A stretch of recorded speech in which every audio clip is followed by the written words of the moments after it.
Bom dia, Escola de Profetas.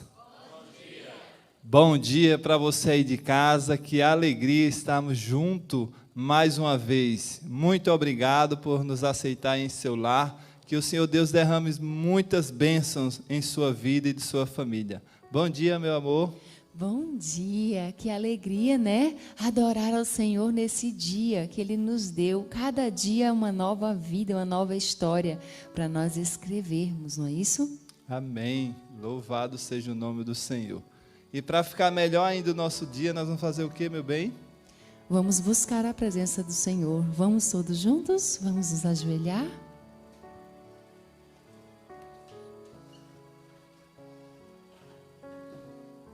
Oremos.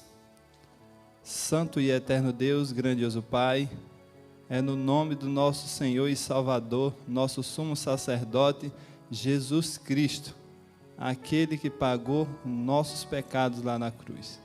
Glória e honra seja dada ao teu nome, Pai, por tão grande sacrifício. Muito obrigado, porque o Senhor nos ama tanto. Nos ajude a te amar, Senhor, assim como o Senhor nos ama. Que o Senhor derrame bênção sobre cada um dos nossos ouvintes que estão em suas casas. Que a tua paz, o teu Santo Espírito, habite no coração de cada um, Senhor, e nos nossos aqui também. Nos protege, nos dá sabedoria. Aceita, Senhor, esse culto para a honra e glória do teu nome. Te pedimos em nome de Jesus. Amém. Vivemos em um mundo onde você vale o que você tem. Mas todas essas coisas aqui desse mundo em breve passarão. E de nada vai valer o que temos. Jesus é a maior riqueza que nós podemos ter. O Evangelho da graça que transforma, que nos dá uma nova vida. E nós vamos cantar esse hino tão lindo que diz que Jesus é melhor que ouro e bens. Vamos cantar juntos? Bem, louvado seja Deus. Jesus é o único que pode nos libertar. As riquezas de nada valem. E a libertação que nós temos que ter todos os dias, precisamos colocar essa palavra que Deus deixou para nós dentro do nosso coração, para que possamos meditar, gravar isso. Essa palavra tem que fazer parte de nós. E como é que a gente faz aqui, meu bem, para a gente ter isso? Amém. Todos os dias nós citamos aqui alguns textos da Bíblia e decoramos para que um dia, quando tirar a Bíblia de nós, nós teremos essa palavra no nosso coração, na nossa mente, nós saberemos. Ninguém poderá apagar de nossa mente, né? O papel eles podem até tirar, mas da nossa mente eles não tirarão. Que Deus nos ajude. E hoje o texto é um pouco grande, mas maravilhoso. Fica lá em João 9, do 20 ao 27. Vamos lá? Conta no 3, meu bem. Claro, vamos contar juntos? 1, 2, 3. João 9, do 20 ao 27. Seus pais lhes responderam e disseram: Sabemos que esse é o nosso filho e que nasceu cego, mas como agora vê, não sabemos. Ou quem lhe tem aberto os olhos, não sabemos. Tem idade, perguntai-lhe a ele mesmo, e ele falará por si mesmo. Seus pais disseram isto porque temiam os judeus, porquanto já os judeus tinham resolvido que, se alguém confessasse ser ele o Cristo, fosse expulso da sinagoga. Por isso é que seus pais disseram: tem idade, perguntai-lhe a ele mesmo. Chamaram, pois, pela segunda vez o homem que tinha nascido cego, e disseram: dá glória a Deus, nós sabemos que este homem é pecador. Respondeu, pois, e disse: se é pecador, não sei. Uma coisa sei, é que, havendo eu sido cego, agora vejo. E tornaram a dizer-lhe: que te fez ele? Como te abriu os olhos? Respondeu-lhes: já vos disse, e não ouvistes. Por que quereis tornar a ouvir? Quereis vós, porventura, fazer-vos também seus discípulos? João 9, do 20 ao 27. João 9, do 20 ao 27. Seus pais lhes responderam e disseram: sabemos que este é o nosso filho, e que nasceu cego. Mas como agora vê, não sabemos. Ou quem lhe tem aberto os olhos, não sabemos. Tem idade, perguntai-lhe a ele mesmo, e ele falará por si mesmo. Seus pais disseram isto porque temiam os judeus, porquanto já os judeus tinham resolvido que, se alguém confessasse ser ele o Cristo, fosse expulso da sinagoga. Por isso que seus pais disseram: tem idade, perguntai-lhe a ele mesmo. Chamaram, pois, pela segunda vez o homem que tinha sido cego, e disseram-lhe: dá glória a Deus. Nós sabemos que este homem é pecador. Respondeu ele, pois, e disse: se é pecador, não sei. Uma coisa sei, é que, vendo eu sido cego, agora vejo. E tornaram a dizer-lhe: que te fez ele? Como te abriu os olhos? Respondeu-lhes: já vos disse, não ouvistes. Para que o quereis tornar a ouvir? Quereis vós, porventura, fazer-vos também seus discípulos? João 9, do 20 ao 27. João 9, do 20 ao 27. Seus pais lhe responderam e disseram: sabemos que este é o nosso filho, e que nasceu cego. Mas como agora vê, não sabemos. Ou quem lhe tem aberto os olhos, não sabemos. Tem idade, perguntai-lhe a ele mesmo, e ele falará por si mesmo. Seus pais disseram isto porque temiam os judeus, porquanto já os judeus tinham resolvido que, se alguém confessasse ser ele o Cristo, fosse expulso da sinagoga. Por isso é que seus pais disseram: tem idade, perguntai-lhe a ele mesmo. Chamaram, pois, pela segunda vez o homem que tinha sido cego. Disseram-lhe: dá-lhe glória a Deus. Nós sabemos que este homem é pecador. Respondeu ele, pois, e disse: se é pecador, não sei. Uma coisa sei, é que, havendo eu sido cego, agora vejo. E tornaram a dizer-lhe: que te fez ele? Como te abriu os olhos? Respondeu-lhes: já vos disse, e não ouvistes. Para que o quereis tornar a ouvir? Quereis vós, porventura, fazer-vos também seus discípulos? João 9, do 20 ao 27. Amém. Que milagre lindo que Jesus fez, né? Isso nos aumente a fé.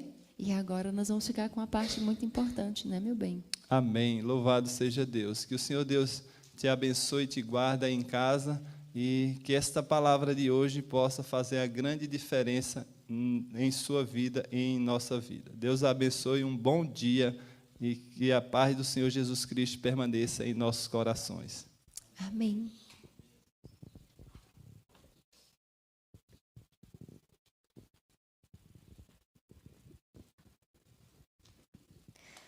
Olá, bom dia.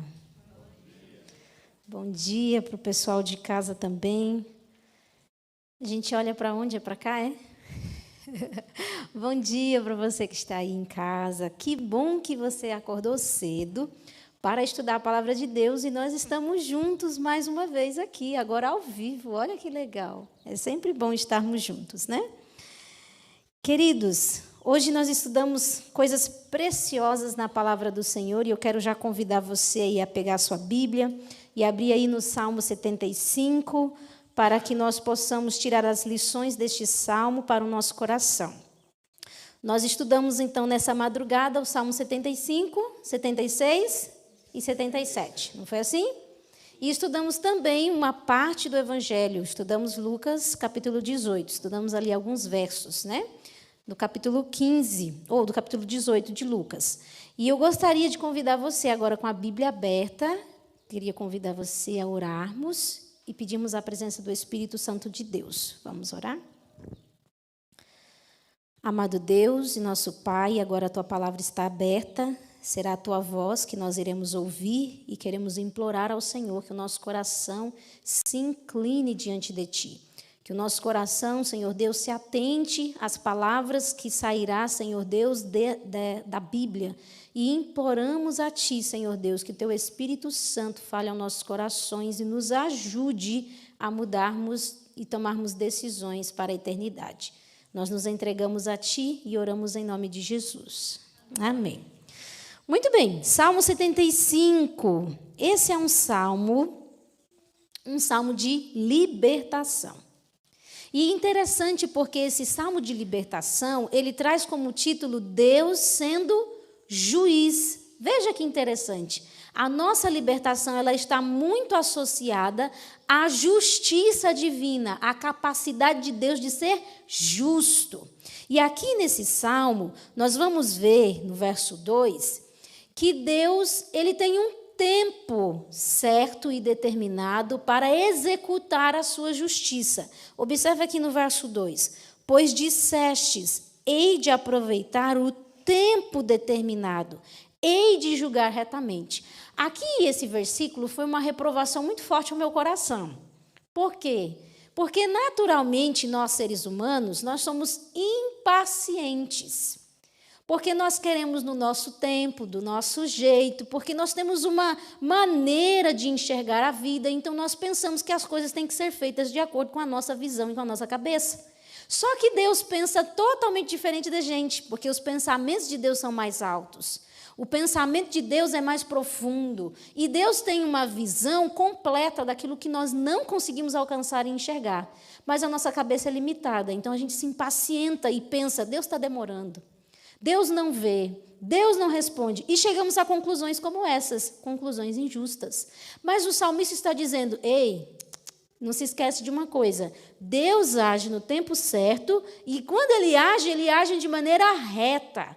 Com isso, ao nosso coração impaciente, Deus fala assim, ó, ei, descansa, espera um pouco.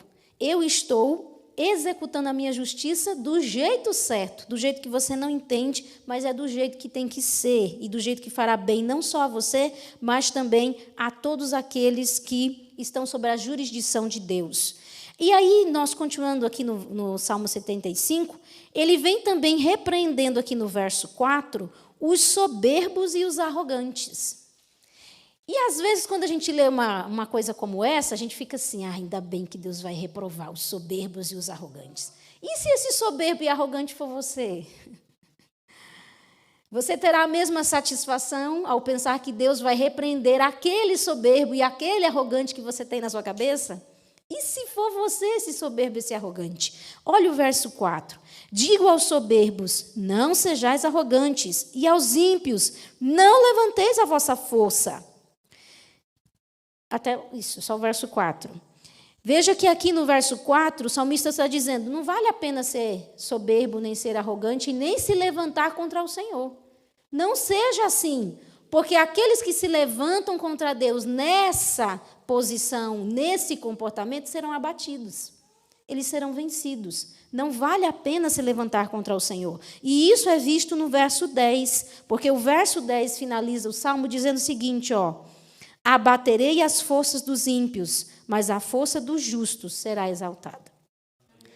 Qual é a nossa luta? ser justo diante de Deus, mas não por nossas próprias forças. Essa justiça unicamente ela advém de Cristo. Então, o justo se apega a Cristo para que nele seja imputada justiça e assim Deus, como um reto juiz, ele nos livre no dia do juízo. E aí o Salmo 76, agora partindo para o outro salmo, nós vemos exatamente uma expansão do que nós vimos no Salmo 75. Porque aqui é um salmo de ações de graça por livramento. Esse foi um salmo que foi cantado no momento em que Ezequias vence, na realidade não é Ezequias que vence, mas ele é livrado de Senaqueribe. E aqui esse salmo vem exatamente exaltando o poder de Deus de libertar aqueles que se abrigam em Cristo, aqueles que se abrigam em Deus. Se você perceber aqui a partir do verso 5, ele começa dizendo assim, ó: Despojados foram os de ânimo forte. Jazem a dormir o seu sono, e nenhum dos valentes pode valer-se das próprias mãos. Ante a sua repreensão, ó Deus de Jacó, paralisam carros e cavalos. Tu sim, tu és terrível se te iras. Quem pode subsistir à tua vista? Desde os céus fizeste ouvir o teu juízo, tremeu a terra e se aquietou.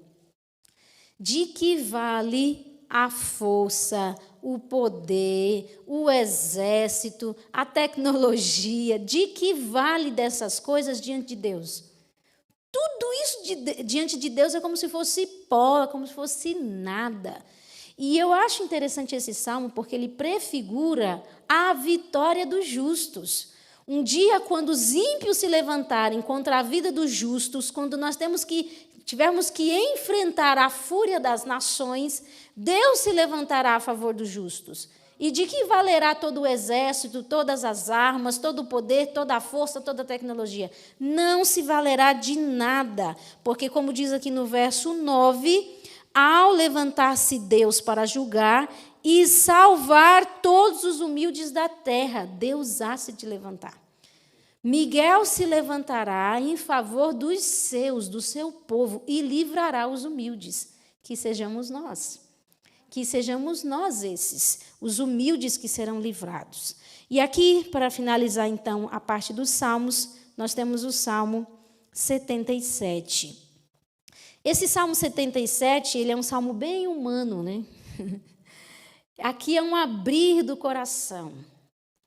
E a senhora White, quando ela vai falar da oração, ela fala nesses termos, né? Que a oração é o abrir o coração a Deus, como um amigo. E aqui o salmista vem abrindo o coração. E quando ele abre o coração, ele fala das angústias de sua alma e ele expressa a sua angústia como se aparentemente Deus o houvesse abandonado.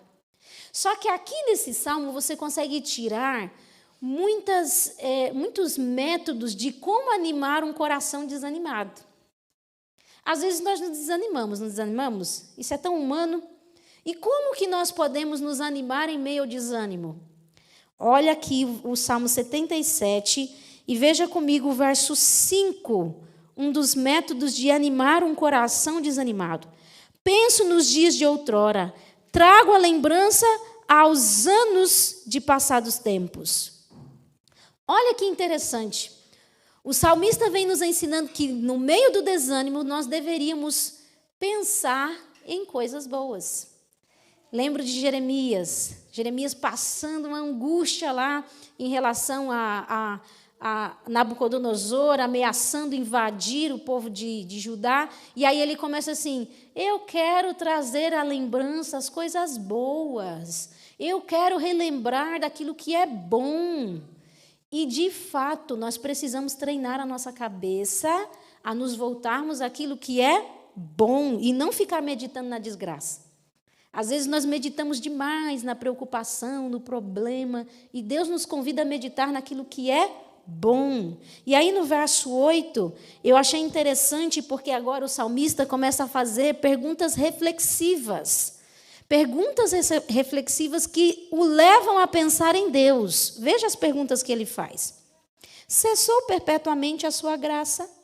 Caducou a sua promessa para todas as gerações? Esqueceu-se Deus de ser benigno, ou na sua ira terá ele reprimido as suas misericórdias? Olha que interessante, você é convidado em meio ao desânimo pensar naquilo que é óbvio. Será que Deus deixou de ser bom? Aí você pensa, não, Deus não deixou de ser bom. Será que Deus vai deixar de cumprir as suas promessas? Ele que é tão fiel, tão verdadeiro? Não. Então, posso descansar. E aí ele termina o Salmo recordando das maravilhas que Deus havia feito na vida dele. E engraçado, porque uma vez isso aconteceu comigo. Eu estava orando a Deus por algo, estava angustiada, e orando. E Deus respondeu assim para mim: filha, você lembra de determinada vez que eu agi assim, e te livrei? Eu falei, lembro, Senhor. Ele disse, pronto, eu vou fazer de novo da mesma forma. É bom ter experiências com Deus, porque essas experiências te asseguram que Deus agirá do mesmo modo, com a mesma fidelidade, com o mesmo amor, com a mesma misericórdia. E aí ele termina o Salmo dizendo assim: Deus é santo, Deus é bom, veja as maravilhas que Ele já fez no passado, veja como Ele é poderoso. E ele se volta para a natureza e começa a contemplar a grandeza de Deus. Gente, não tem um remédio melhor para um coração desanimado do que meditar na grandeza de Deus. Tirar o pensamento da sua dor e de si e levar o seu pensamento para onde? Para aquilo que de fato é realidade, a grandeza de Deus.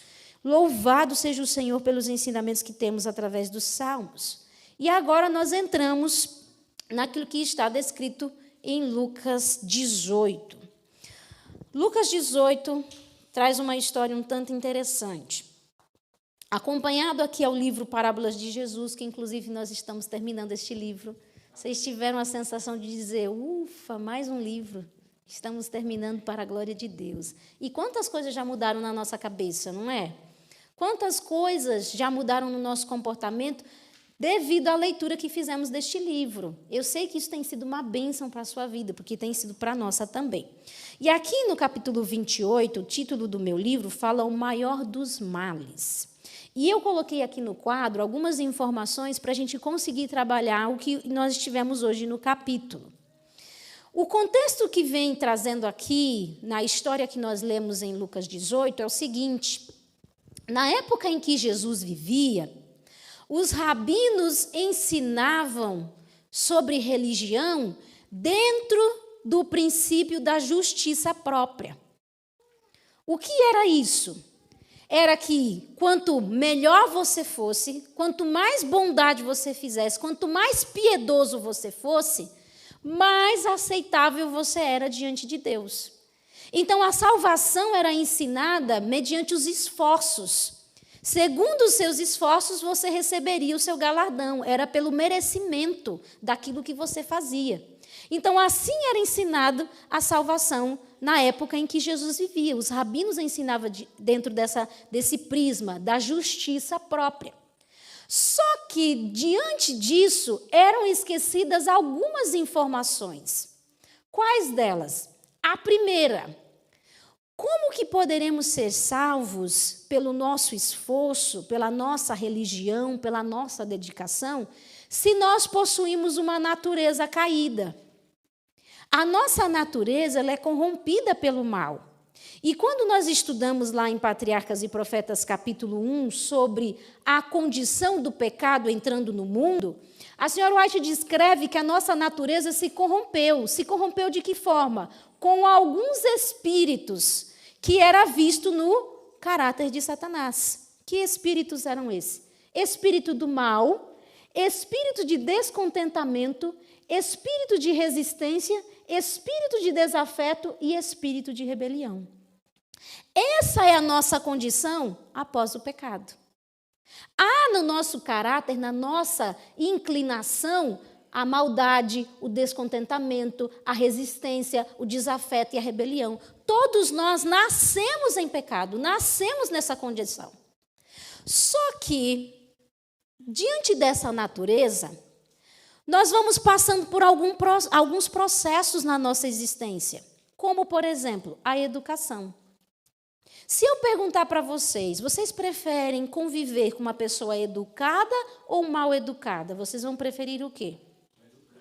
Uma pessoa educada. Por quê? Uma pessoa educada, ela causa um melhoramento na sua natureza caída. Veja, a educação melhora a nossa natureza. Sim ou não? Sim. Mas não transforma. A riqueza, ela tem os seus benefícios? Tem. Geralmente, uma pessoa que é rica, ela vai ser levada a ter um comportamento mais fino, um comportamento mais nobre, ela vai ter um leque de abertura de estudos, ela vai ter oportunidade de estudos, e com isso ela vai ser uma pessoa culta. Isso tudo melhora a nossa natureza? Sim, melhora a nossa natureza, mas não transforma. A religião melhora a nossa natureza? Sim. Você começa a ir para a igreja, você muda a sua maneira de se vestir, você muda a sua maneira de falar, você muda a sua maneira de se comportar, e tudo isso vai melhorando a sua natureza. É mais fácil lidar com pessoas que passaram por esse processo? Sim. Socialmente é mais aceitável. Só que isso não transforma a nossa natureza. Por quê? Jesus ensinou a Nicodemos o princípio.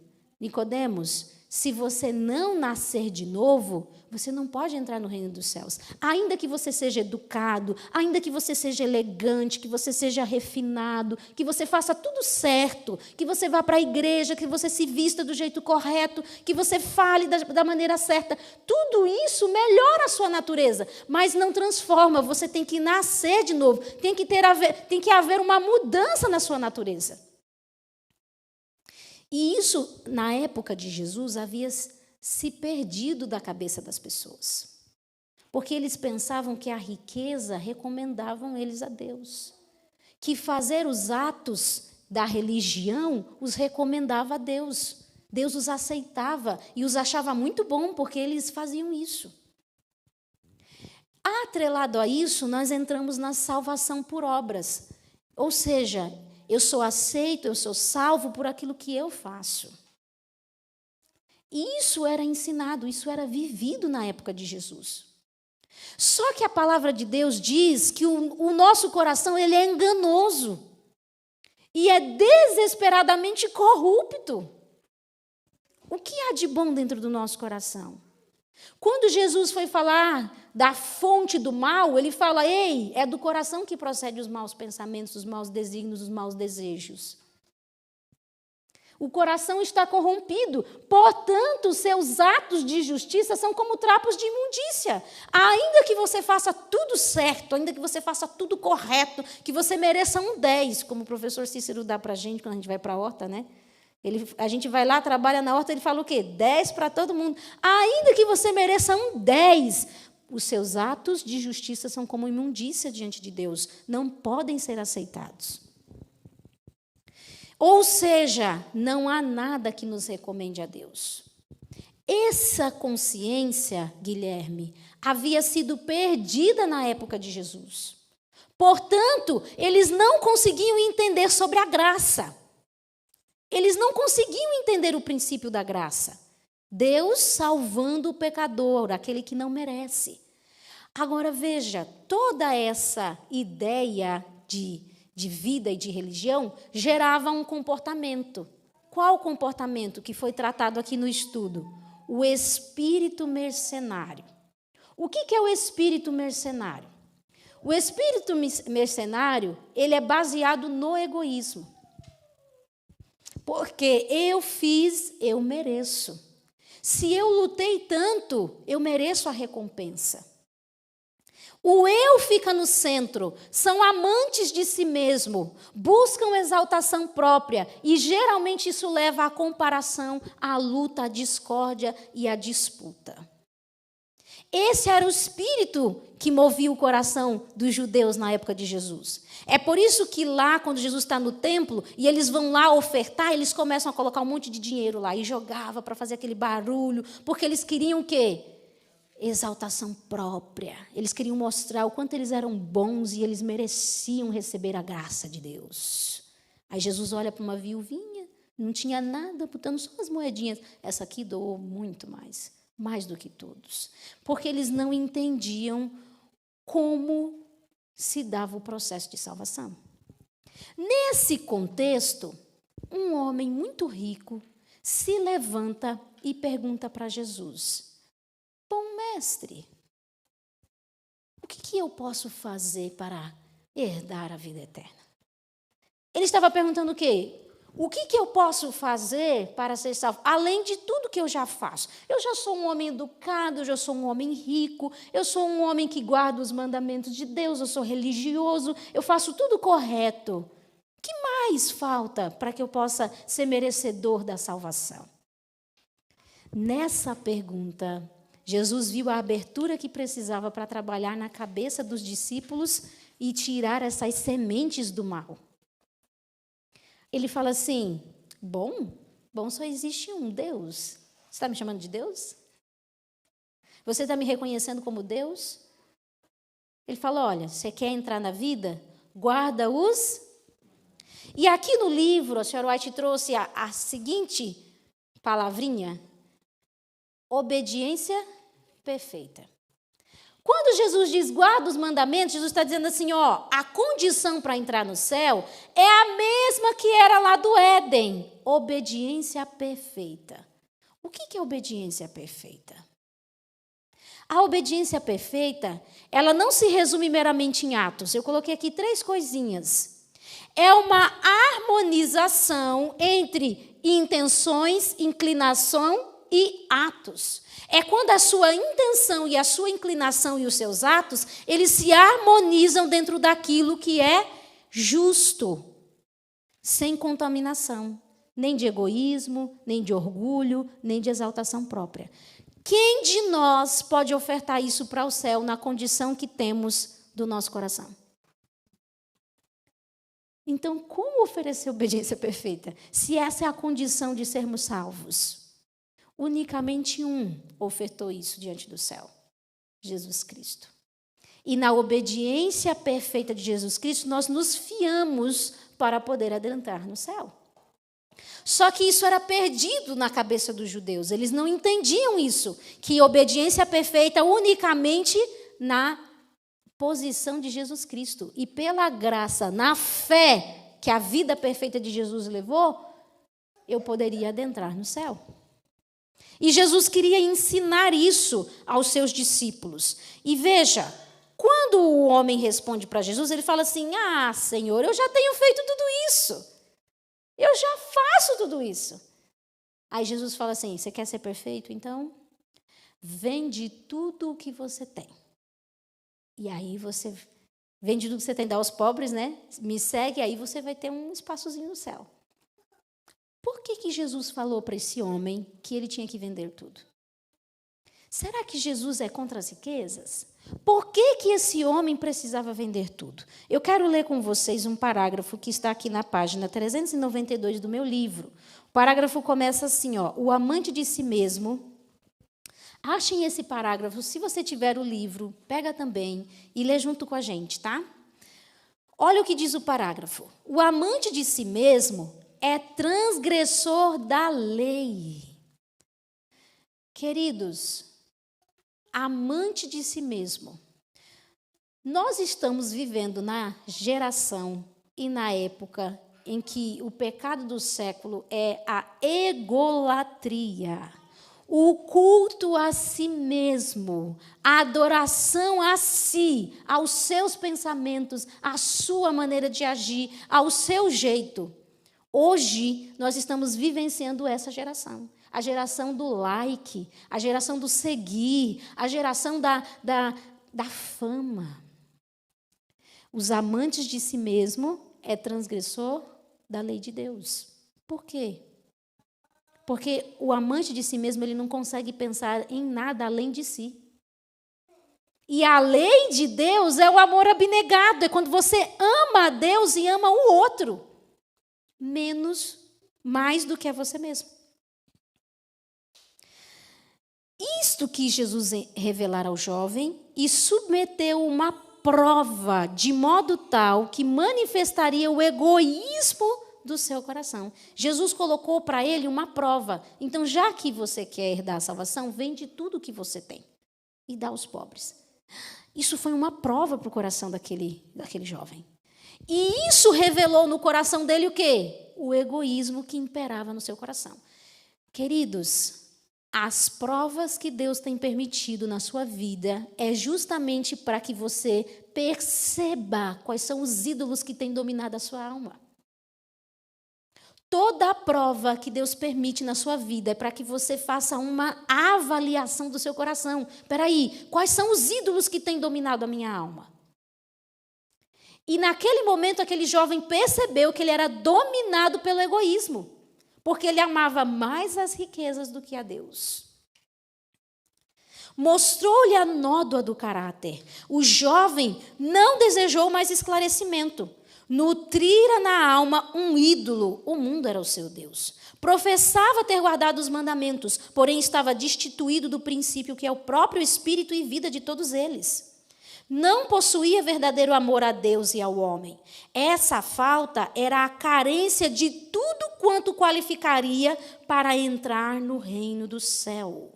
Em seu amor ao próprio eu e ao ganho terrestre, estava em desarmonia com os princípios do céu. Presta atenção no que nós acabamos de ler aqui. Embora esse homem possuísse várias qualificações que melhorasse a sua natureza, faltava nele a única coisa que o faria entrar no céu. Amor a Deus sobre todas as coisas e amor ao próximo. Porque algo estava ocupando o lugar. O que estava ocupando o lugar? Ele mesmo. O amor a si mesmo. E eu preciso que você pense numa coisa. A senhora White, quando ela escreve no Conselho sobre Mordomia, no capítulo 4, ela fala que a essência da depravação é o egoísmo. E ela diz que o nosso mundo é cheio de misérias e de lutas por causa do egoísmo. Porque aprendemos a pensarmos somente em nós e não no outro. Porque sempre vai adiante o que eu quero e não o que o outro precisa. O amor a si mesmo. E aí nós professamos religião, nós vamos à igreja, nós nos vestimos de maneira adequada, só que, na essência, somos transgressores da lei de Deus. Por quê? Porque aprendemos a amar a nós mesmos, a nossa vontade, o nosso apetite, o nosso desejo. E somos guiados pelo nosso egoísmo. E professamos religião, mas diante de Deus está escrito no céu: idólatra, ladrão. E isso que eu estou falando não é da minha cabeça, está escrito lá no capítulo 4, Conselho sobre Mordomia. Ela diz que é escrito no céu, idólatra, porque somos amantes de nós mesmos. Mas na terra, parece que somos bons cristãos, mas diante do céu não estamos sendo aceitos. E Deus envia as provas para que você perceba quais são os ídolos da sua alma e você arranque esses ídolos, para que isso não te impeça de entrar no céu, ainda que você faça tudo correto. E quando Jesus disse para ele, vende tudo, Jesus estava ensinando um princípio do discipulado. Você quer ser discípulo de Jesus? Só tem um caminho, você tem que deixar tudo. Não existe um outro caminho. Não existe uma fábula de dizer assim, não, eu vou guardar isso daqui e isso daqui não vai me impedir de entrar no céu. Jesus disse, é tudo. Se você não deixar tudo, você não entra no reino dos céus. Porque o modelo é ele próprio. Ele se abnegou de tudo para que pudesse te dar salvação. Agora você tem que imitar o mestre. E o discípulo, ao imitar o mestre, deixar tudo e segue o seu Senhor.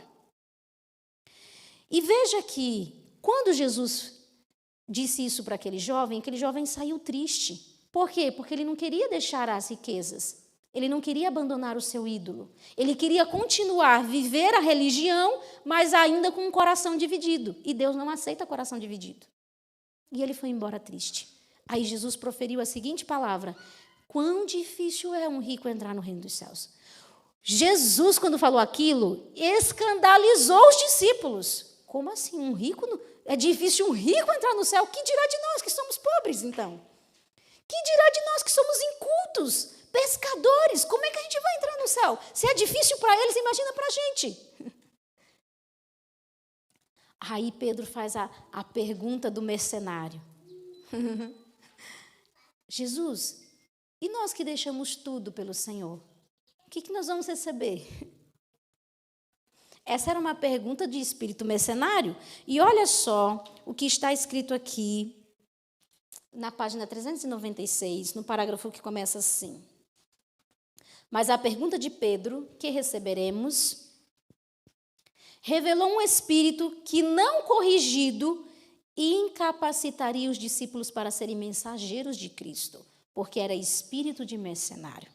Embora houvessem sido atraídos pelo amor de Jesus, os discípulos não estavam completamente livres do farisaísmo. Ainda trabalhavam com um pensamento de merecer recompensa proporcional ao seu labor. Nutriam o espírito de exaltação e complacências próprias e faziam distinções entre si. Se algum deles falhava em qualquer pormenor, os outros nutriam sentimentos de superioridade. Esse é o espírito que regia o coração dos discípulos. E quantas vezes nós não nos achamos na mesma condição? Quando alguém erra, aqui, esse princípio, gente, isso aqui é muito real. Quando alguém erra, a gente fica se achando melhor do que aquela pessoa. Espírito de mercenário. Quando a gente faz uma coisa que o outro irmão não está fazendo, eu como correto, aquele irmão não come. Espírito de mercenário. Quando a gente fica se gabando daquilo que faz, achando que isso nos torna mais aceitáveis diante de Deus, espírito de mercenário. Quando a gente pensa que o outro é inferior, porque você já saiu daquele patamar, você não está mais fazendo aqueles pecados, espírito de mercenário. E quantas vezes nós nos associamos à obra de Deus, regidos por esse espírito, buscando uma luta desenfreada de ser superior, de ser melhor, de ser visto, de ser aceito, de ser aplaudido. Espírito de mercenário. Justiça própria, esquecendo de onde você saiu, de onde Jesus te tirou. Ele te tirou da miséria, de uma natureza terrível e caída. E olha, nesse contexto, Jesus proferiu a parábola da vinha. Qual era a parábola da vinha? Um pai de família que sai para assalariar pessoas para trabalhar na sua vinha. Ele sai de madrugada e contrata um grupo. E ele faz um contrato com eles. Olha, eu vou pagar 1 denário para vocês trabalharem para mim. Tá certo, nós vamos. Só que aí esse pai de família sai à 3ª hora do dia e ele vê gente lá na praça ainda. E ele vai lá, trabalha na minha vinha. Ele sai na 6ª, ele sai na 9ª, ele sai na hora 1/10. Perto do último horário de trabalho. Alguns trabalharam mais e outros trabalharam menos. Só que quando ele vai pagar, ele paga o mesmo salário para todos. Ele dá a mesma recompensa para todos. Por quê? A própria parábola já diz. O pai de família pergunta para os primeiros trabalhadores que ficaram achando ruim de ter recebido o mesmo salário. Ele fala, mas por que vocês estão achando ruim? Porque eu sou bom? Vocês estão achando ruim a minha bondade? Por que todos receberam o mesmo salário? Porque todos eram? Porque o pai de família era bom. Por isso. Só que os primeiros trabalhadores questionam a bondade desse pai de família. E eu quero que você agora pegue, aqui na página 399.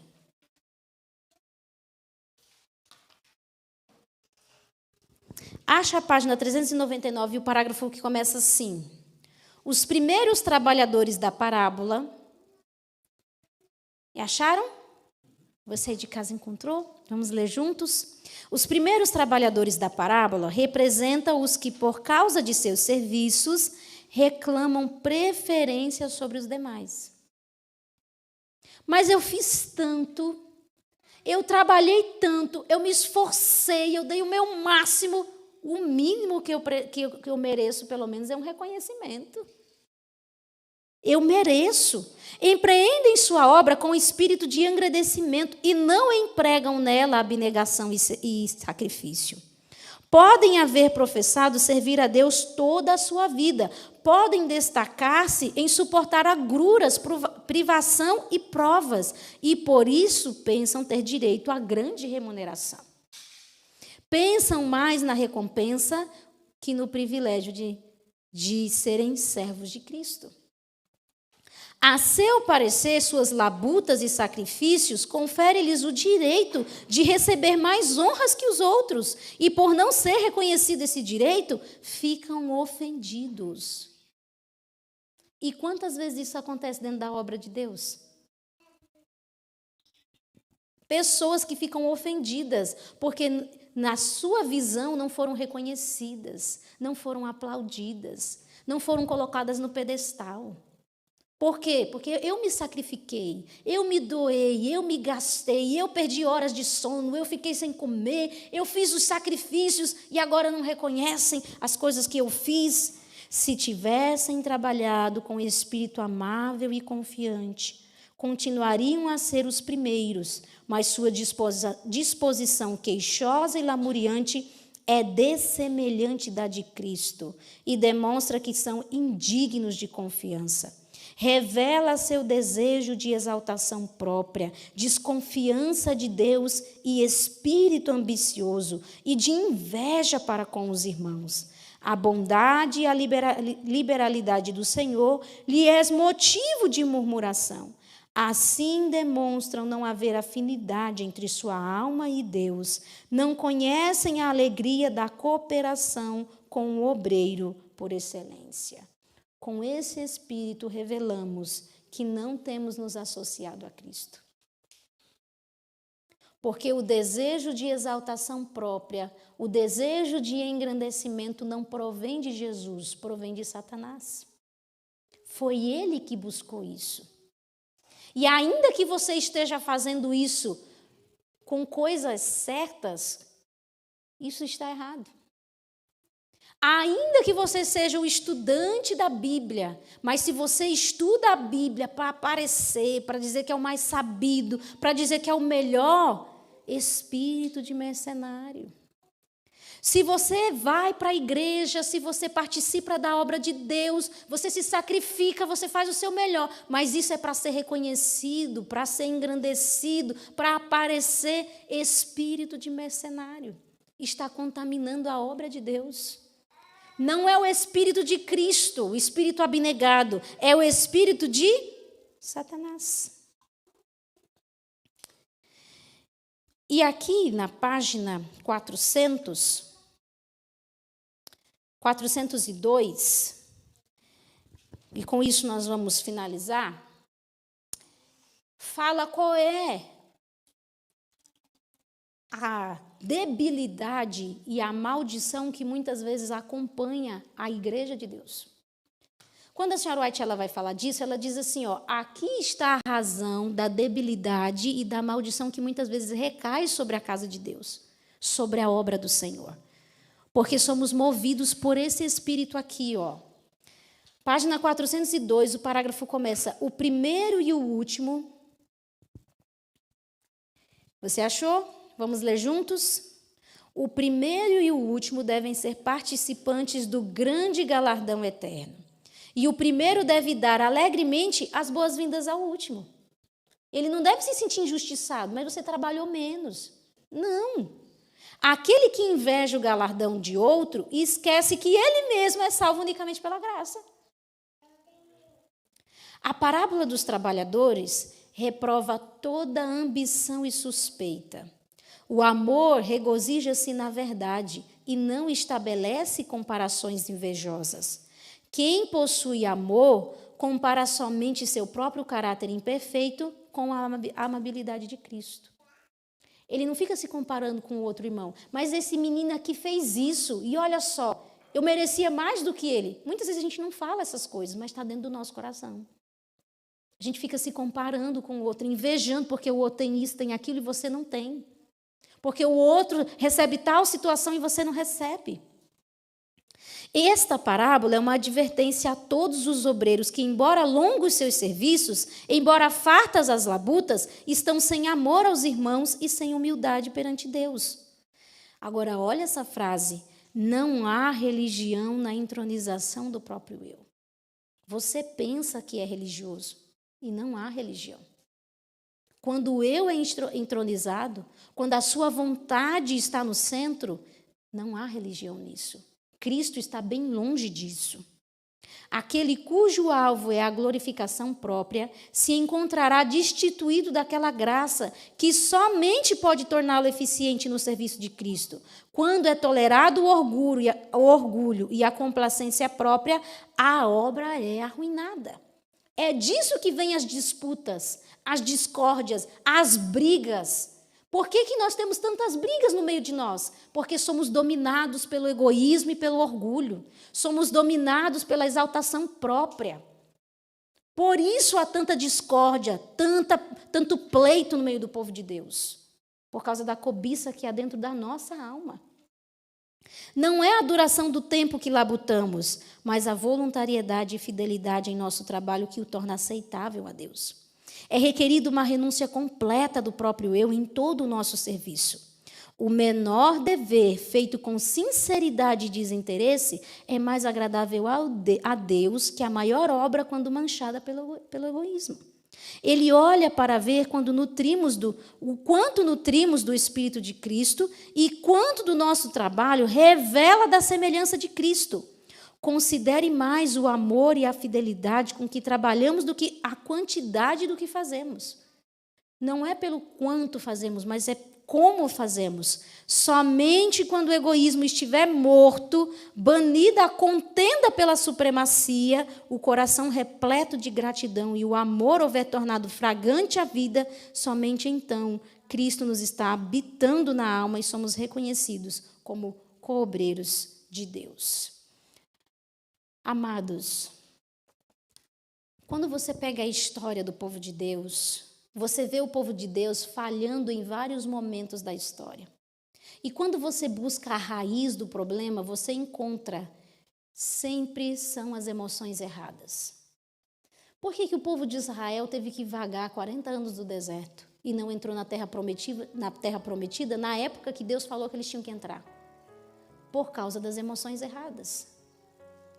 Por que o povo de Israel pediu um rei? Por que eles queriam um rei e eles renegaram a teocracia? Por causa das emoções erradas. Por que a nação de Israel rejeitou Jesus? Por causa das emoções erradas. Nós estamos aguardando o evento mais esperado, a volta de Jesus. Ansiamos pelo batismo do Espírito Santo. Mas esses eventos, eles podem não serem positivos na minha vida se eu abrigo no meu coração as emoções erradas. Se dentro de mim o egoísmo domina, o orgulho, a exaltação própria, o desejo de supremacia é dominante na minha vida, eu não serei reconhecida como de Cristo, ainda guardando o sábado. Ainda me vestindo da maneira correta, ainda indo para a igreja, eu não vou ser reconhecida, o selo de Deus não será colocado na minha fronte.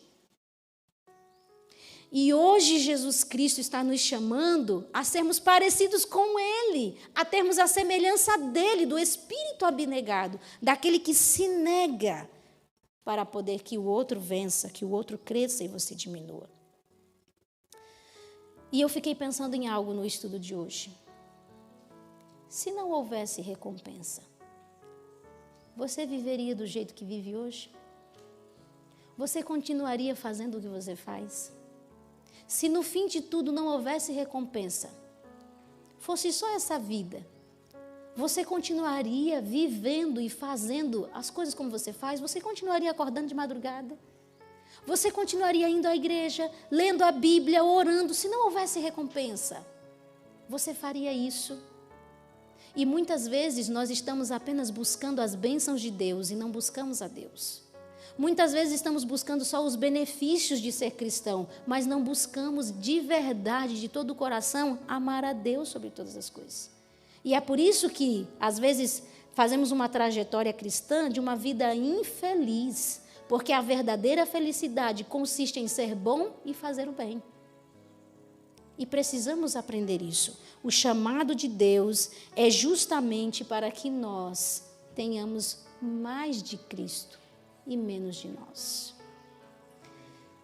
E o capítulo encerra de uma maneira poderosa. Os portais do céu não se abrirão ao altivo, aquele que se acha ou aquele que muito fez. Se abrirá no simples toque de uma criança humilde, abnegada.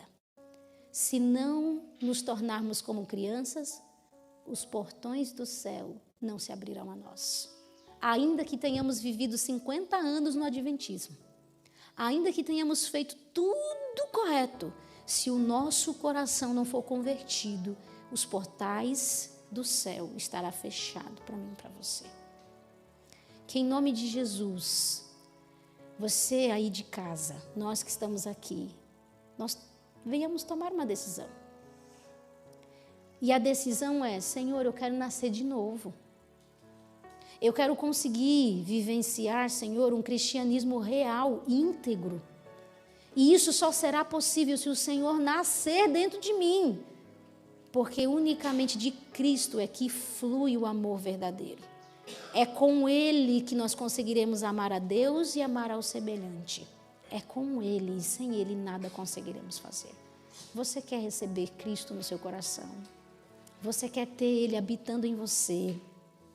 E você quer, em nome de Jesus, que todo o desejo de supremacia, de exaltação, de engrandecimento, de reconhecimento seja vencido na sua vida? Para isso, precisa se trocar os ídolos. Esse ídolo tem que sair do seu coração e agora Cristo tem que estar ali sendo adorado. Vamos pedir isso a Jesus? Vamos pedir para que Ele reine dentro do nosso coração?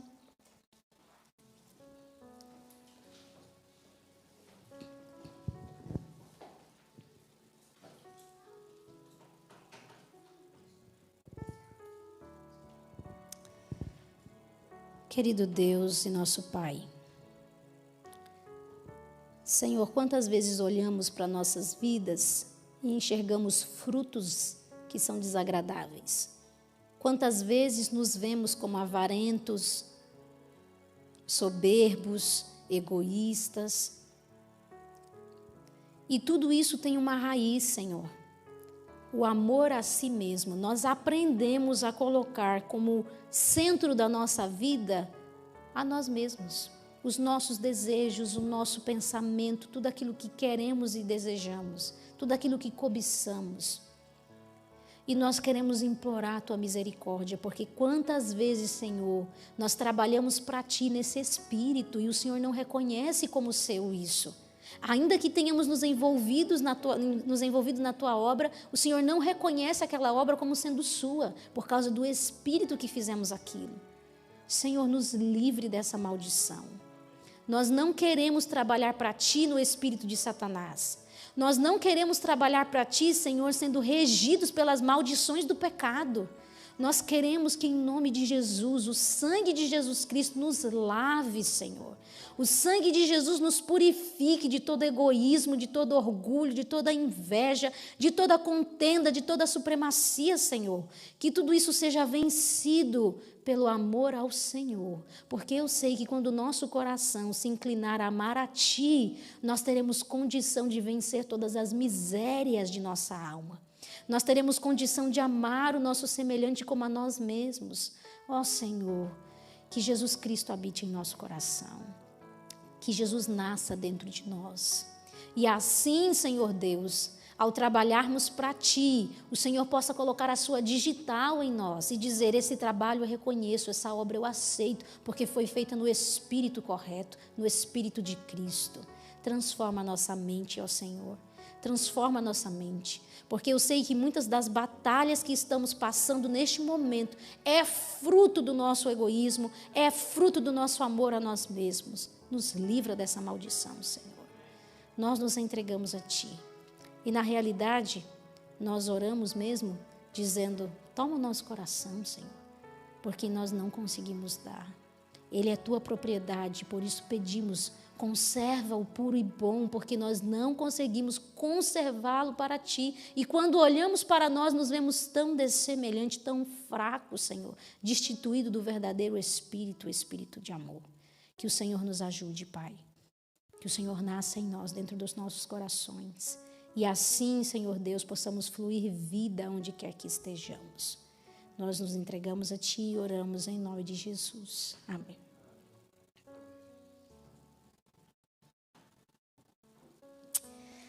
Queridos, foi muito bom estudar com você. Que bom é termos a palavra de Deus.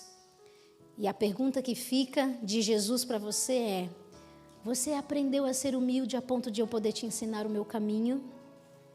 Que o teu coração se incline a aprender de Jesus. E um bom dia para você. Que Deus te abençoe. Um bom dia a todos.